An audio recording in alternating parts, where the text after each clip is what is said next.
Friends, ನಾನೀಗ ಅಗಸೆ ಬೀಜದ ಲಡ್ಡು ಮಾಡ್ತೀನಿ ಫ್ರೆಂಡ್ಸ್. ಸೂಪರಾಗಿರುತ್ತೆ ಫ್ರೆಂಡ್ಸ್. ಒಮ್ಮೆ ನೀವು ಮಾಡಿ ಟೇಸ್ಟ್ ನೋಡಿ. ತುಂಬ ಆರೋಗ್ಯಕರ ಮತ್ತು ಯಾವುದೇ ರೀತಿಯ ಶೀತ ಆಗೋದಿಲ್ಲ. ತುಂಬ ಒಳ್ಳೆಯದು ಫ್ರೆಂಡ್ಸ್. ಮತ್ತು ಮಕ್ಕಳಿಂದ ವಯಸ್ಸಾದವರು ಸಹ ಮಾಡ್ಕೊಂಡು ತಿನ್ನುವಂತಹ ರೆಸಿಪಿ ಇದು. ತುಂಬ ಬಾಡಿಗೆ ಒಳ್ಳೆಯದು. ಹಾಗಾಗಿ ನೀವು ಸಹ ಒಂದು ಸರಿ ಮಾಡಿಕೊಂಡು ತಿನ್ನಿ, ಎಂಜಾಯ್ ಮಾಡಿ, ಖುಷಿಪಡಿ. ಹಾಗೆ ಫ್ರೆಂಡ್ಸ್, ಇದಕ್ಕೆ ಏನೇನು ಸಾಮಗ್ರಿಗಳು ಬೇಕು ಅಂತ ಹೇಳ್ತೀನಿ ನೋಡಿ. ಅಗಸೆ ಬೀಜ ನೋಡಿ ಇಟ್ಕೊಂಡಿದ್ದೀನಿ. ನಂತರ ಕಡಲೆ ಬೀಜ ಒಂದು 3/4 ಬೌಲಷ್ಟು ಅಗಸೆ ಬೀಜ, ಅದೇ ಸಮ ಪ್ರಮಾಣದಲ್ಲಿ ಕಡಲೆ ಬೀಜ ಸಹ ಇಟ್ಕೊಂಡಿದ್ದೀನಿ. ನಂತರ ಏಲಕ್ಕಿ, ನಂತರ ಡ್ರೈ ಫ್ರೂಟ್ಸ್ ನಿಮ್ಮ ಹತ್ರ ಏನೇನಿದೆ ಎಲ್ಲವನ್ನೂ ಸಹ ಸೇರಿಸ್ಬೋದು. ನಾನು ಬಾದಾಮಿ, ಗೋಡಂಬಿ, ದ್ರಾಕ್ಷಿ ಇಟ್ಕೊಂಡಿದ್ದೀನಿ. ನಂತರ ಇದು ಕೊಬ್ಬರಿ ಪೀಸು ಇದ್ದರೆ ಸೇರಿಸಿ, ಇಲ್ಲಾಂದರೂ ನಡೀತದೆ. ನಂತರ ಬೆಲ್ಲ, ನಿಮ್ಮ ಹತ್ರ ನಾನು ಬೆಲ್ಲದ ಪುಡಿ ಚೆನ್ನಾಗಿರೋದು, ನಾನು ಇದನ್ನು ಇಟ್ಕೊಂಡಿದ್ದೀನಿ.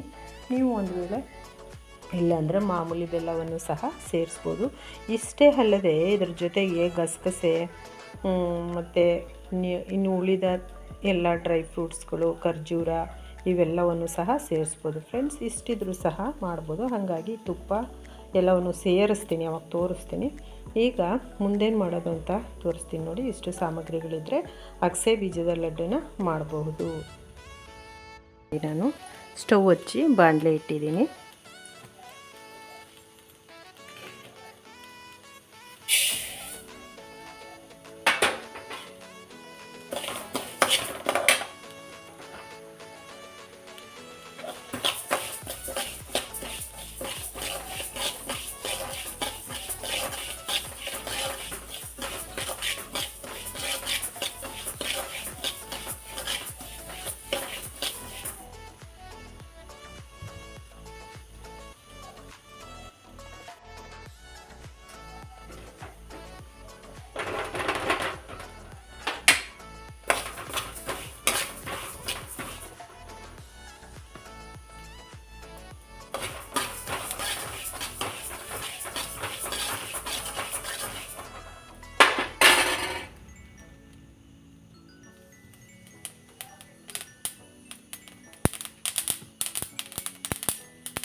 ಈ ಥರ ಹುರ್ಕೋಬೇಕು ನೋಡಿ. ಈ ಥರನೇ ಪಟ ಪಟ ಅಂತ ನೋಡಿ ಸೂಪರಾಗಿದೆ.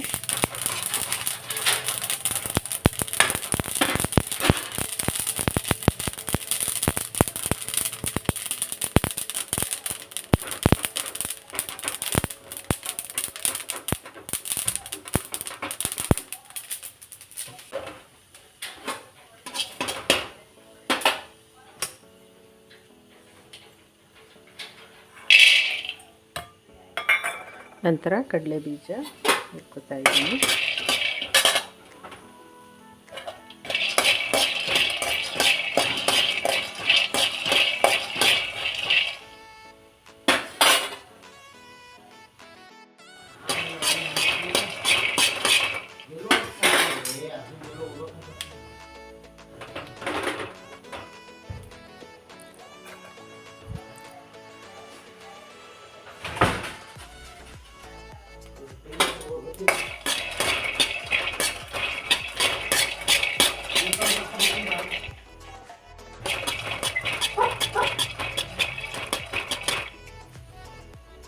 ಒಂದು ವೇಳೆ ನಿಮಗೆ ಇದರದ್ದು ಸಿಪ್ಪೆ ಬೇಡ ಅಂದರೆ ಇದರ ಸಿಪ್ಪೆ ಎಲ್ಲ ತೆಗೆದು ಸಹ ಹಾಕೋಬೋದು. ಹಾಗೆ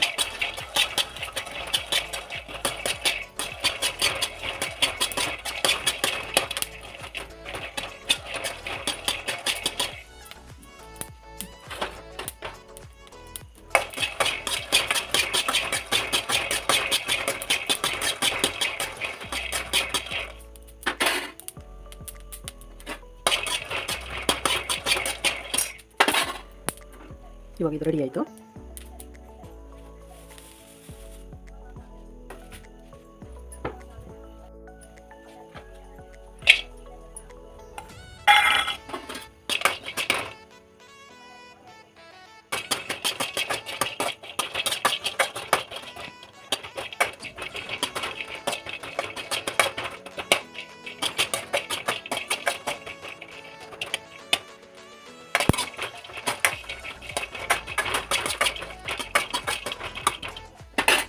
ಒಂದು ವೇಳೆ ನೀವು ಇದನ್ನು ತುರಿದುಬಿಟ್ಟು ಪುಡಿ ಸಹ ಬಿಸಿ ಮಾಡಿ ಹಾಕ್ಬೋದು. ಒಂದು ವೇಳೆ ಬಿಸಿ ಮಾಡ್ದೇ ಸಹ ಹಾಗೇ ಹಾಕ್ಬೋದು. ಇವಾಗ ಇದು ಮುಗೀತು.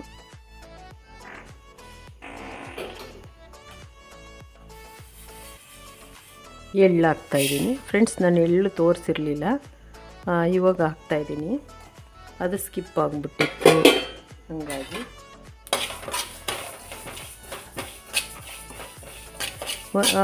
ಒಂದು ವೇಳೆ ಕಪ್ಪು ಎಳ್ಳಿಲ್ಲ ಅಂದರೆ ಬಿಳಿ ಎಳ್ಳೆ ಹಾಕಿ.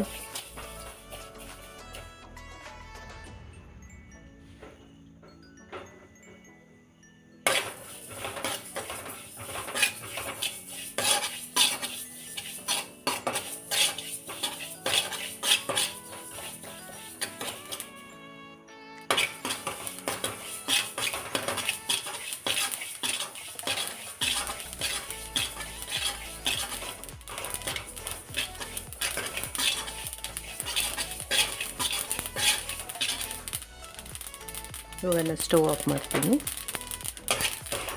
ಇದಕ್ಕೆ ಒಣ ಶುಂಠಿ ಪುಡಿನೂ ಸಹ ಸೇರಿಸ್ಬೋದು.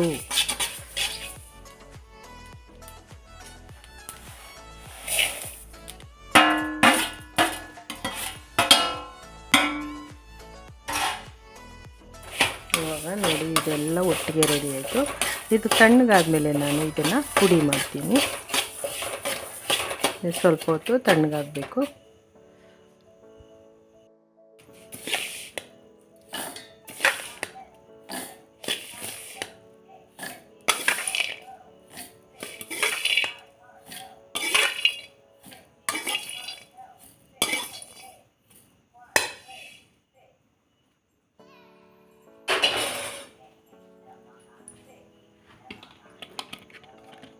ಇವಾಗ ಇದನ್ನು ಮಿಕ್ಸಿ ಮಾಡ್ತೀನಿ. ನೋಡಿ ಇದಕ್ಕೆ ಒಂದು 4 ಏಲಕ್ಕಿಗಳನ್ನು ಸೇರಿಸ್ತಾ ಇದ್ದೀನಿ. ಇವಾಗ ನೋಡಿ ಸೂಪರಾಗಿರುವಂತಹ ಅಗಸೆ ಬೀಜದ ಪುಡಿ ರೆಡಿ ಆಯಿತು. ಇವಾಗ ನಾನು ತುಂಬ ಗುಡ್ ಸ್ಮೆಲ್ ಇದೆ ಫ್ರೆಂಡ್ಸ್. ಒಂದು ಸರಿ ನೀವು ಟ್ರೈ ಮಾಡ್ಕೊಂಡು ತಿನ್ನಿ.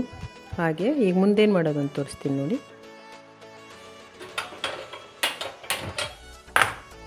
ಇವಾಗ ನಾನು ಸ್ಟವ್ ಹಚ್ಚಿ ಪಾತ್ರೆ ಇಟ್ಟಿದ್ದೀನಿ.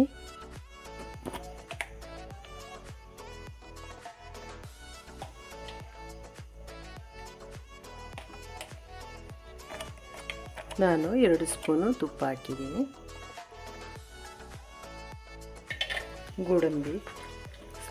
ದ್ರಾಕ್ಷಿ, ನಂತರ ಗೋಡಂಬಿ ಪೀಸ್ಗಳು ಮಾಡ್ಕೊಂಡಿದ್ದೀನಿ, ಇದನ್ನು ಹಾಕ್ತಾ ಇದ್ದೀನಿ.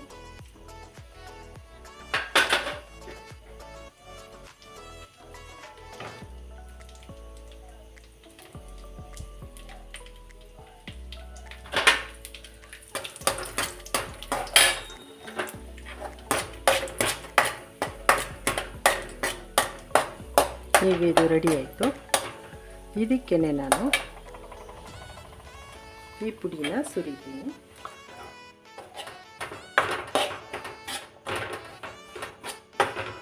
ಈ ಬಿಸಿನಲ್ಲೇ ಚೆನ್ನಾಗಿ ಈ ಥರ ಮಾಡ್ತೀನಿ.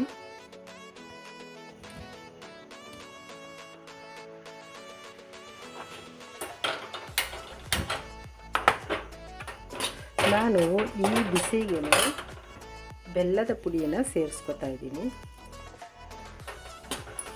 ನಿಮಗೆ ಎಷ್ಟು ಸ್ವೀಟ್ ಬೇಕು ಅದರ ಅನುಸಾರವಾಗಿ ಸೇರಿಸ್ಕೊಳ್ಳಿ. ಇಷ್ಟೇ ಹಾಕ್ಬೇಕು ಅಷ್ಟೇ ಹಾಕಬೇಕು ಅಂತ ಏನು ರೂಲ್ಸ್ ಇಲ್ಲ. ತುಂಬ ಸ್ವೀಟ್ ಬೇಕಾದ್ರೆ ತುಂಬ ಹಾಕ್ಕೊಳ್ಳಿ, ಸ್ವಲ್ಪ ಬೇಕಾದರೆ ಸ್ವಲ್ಪ ಹಾಕ್ಕೊಳ್ಳಿ. ನಾನು ಇದಕ್ಕೆ ಬೆಲ್ಲದ ಪಾಕವನ್ನು ಸೇರಿಸುವುದು ವಿಧಾನ, ಅದು ಕರೆಕ್ಟ್ ವಿಧಾನ. ಆದರೆ ನಾನು ಏನಕ್ಕೆ ಬೆಲ್ಲದ ಪುಡಿ ಹಾಕ್ತಾಯಿದ್ದೀನಿ ಅಂದರೆ ಅದರಲ್ಲಿ ಯಾವುದೇ ರೀತಿಯ ಕಲ್ಲು ಏನೂ ಇಲ್ಲ. ನಮ್ಮ ಮನೆಯಲ್ಲಿ ಬಳಸುವಂಥದ್ದು ಬೆಲ್ಲದ ಪುಡಿ ಚೆನ್ನಾಗಿದೆ. ಹಂಗಾಗಿ ನೋಡಿ ಈ ಬಿಸಿನಲ್ಲೇ ನೋಡಿ ಮೆಲ್ಟ್ ಆಗುತ್ತೆ ಅದು. ಹಂಗಾಗಿ ನಾನು ಬೆಲ್ಲದ ಪುಡಿನ ಸೇರಿಸ್ಕೊತಾ ಇದ್ದೀನಿ. ಇದು ನೋಡಿ ಬಿಸಿ ನೋಡಿ, ಈಗ ನೋಡಿ ಅದು ಅದ ಬರ್ತಾಯಿದೆ, ಇಲ್ಲಿ ಬರ್ತಾಯಿದೆ ನೋಡಿ. ಈಗ ಇನ್ನೊಂದು ಸ್ವಲ್ಪ ಬಿಸಿ ಮಾಡ್ತೀನಿ, ಸರಿಯಾಗುತ್ತೆ. ಇವಾಗ ನೋಡಿ ಫ್ರೆಂಡ್ಸ್, ಅದು ಕರೆಕ್ಟ್ ಅದ ಬಂತು. ಅದೇ ಬಿಸಿನಲ್ಲಿ ನಾನು ಕರೆಕ್ಟ್ ಮಾಡ್ಕೊಬಿಟ್ಟೆ ನೋಡಿ. ಇವಾಗ ಅದು ನಾವು ಯಾವ ರೀತಿ ಉಂಡೆ ಮಾಡ್ತೀನಿ ಆ ರೀತಿ ಕರೆಕ್ಟ್ ಆಗುತ್ತೆ ಅದು ನೋಡಿ. ಈ ಥರ ಆಗುತ್ತೆ ಕರೆಕ್ಟಾಗಿ. ಇವಾಗ ನಾನು ಇದನ್ನು ಸ್ಟವ್ ಆಫ್ ಮಾಡ್ಕೊತೀನಿ. ಮಾಡಿಕೊಂಡು ಇದನ್ನು ನಮಗೆ ಬೇಕಾದ ಆಕಾರದಲ್ಲಿ ಉಂಡೆಗಳನ್ನಾಗಿ ಮಾಡ್ಕೊಳ್ಳೋದು. ಹಲೋ ಫ್ರೆಂಡ್ಸ್, ನಾನು ಈ ದಿನ ಅಗಸೆ ಬೀಜದ ಲಡ್ಡು ಮಾಡಿದ್ದೀನಿ ಫ್ರೆಂಡ್ಸ್. ಸೂಪರಾಗಿರುತ್ತೆ ಫ್ರೆಂಡ್ಸ್, ಒಮ್ಮೆ ನೀವು ಮಾಡಿ ಟೇಸ್ಟ್ ನೋಡಿ. ಮತ್ತು ಆರೋಗ್ಯಕರ, ಯಾವುದೇ ರೀತಿಯ ಶೀತ ಆಗೋದಿಲ್ಲ. ಮತ್ತು ಎಲ್ಲರೂ ಸಹ ಹಿಂಜರಿಕೆ ಇಲ್ಲದೆ ತಿನ್ನುವಂತಹ ಲಡ್ಡು ಇದು. ಯಾವಾಗೂ ನಾವು ಹೊರಗಡೆ ಬೇಕ್ರಿನಲ್ಲಿ ಅಂಗಡಿನಲ್ಲಿ ತಂದು ತಿನ್ನೋದಕ್ಕಿಂತ ಒಂದ್ಸರಿ ನೀವು ಟ್ರೈ ಮಾಡಿ ಈ ಥರ. ಮತ್ತು ಎಲ್ಲ ಮನೆಯಲ್ಲಿರುವಂತಹ ಸಾಮಗ್ರಿಗಳಿಂದ ಆರಾಮಾಗಿ ಮಾಡುವಂತಹ ಲಡ್ಡು ಇದು. ಮತ್ತು ನಾನು ಕಪ್ಪು ಎಳ್ಳು ಹಾಕಿರೋದ್ರಿಂದ ಅದು ಸ್ವಲ್ಪ ಕಪ್ಪಗಿದೆ. ನೀವು ಇಲ್ಲಾಂದರೆ ಬಿಳಿ ಎಳ್ಳನ್ನು ಸಹ ಸೇರಿಸ್ಕೊಂಡು ಮಾಡ್ಬೋದು ಫ್ರೆಂಡ್ಸ್. ತುಂಬ ಚೆನ್ನಾಗಿರುತ್ತೆ, ಟೇಸ್ಟಿಯಾಗಿರುತ್ತೆ, ಹೆಲ್ತಿ ಕೂಡ. ಹಾಗೆ ಫ್ರೆಂಡ್ಸ್, ಮರೆಯದೆ ಲೈಕ್ ಮಾಡಿ, ಶೇರ್ ಮಾಡಿ, ಕಮೆಂಟ್ಸ್ ಮಾಡಿ, ಸಪೋರ್ಟ್ ಮಾಡಿ, ಸಬ್ಸ್ಕ್ರೈಬ್ ಆಗೋದನ್ನು ಮರೆಯಬೇಡಿ ಪ್ಲೀಸ್ ಫ್ರೆಂಡ್ಸ್.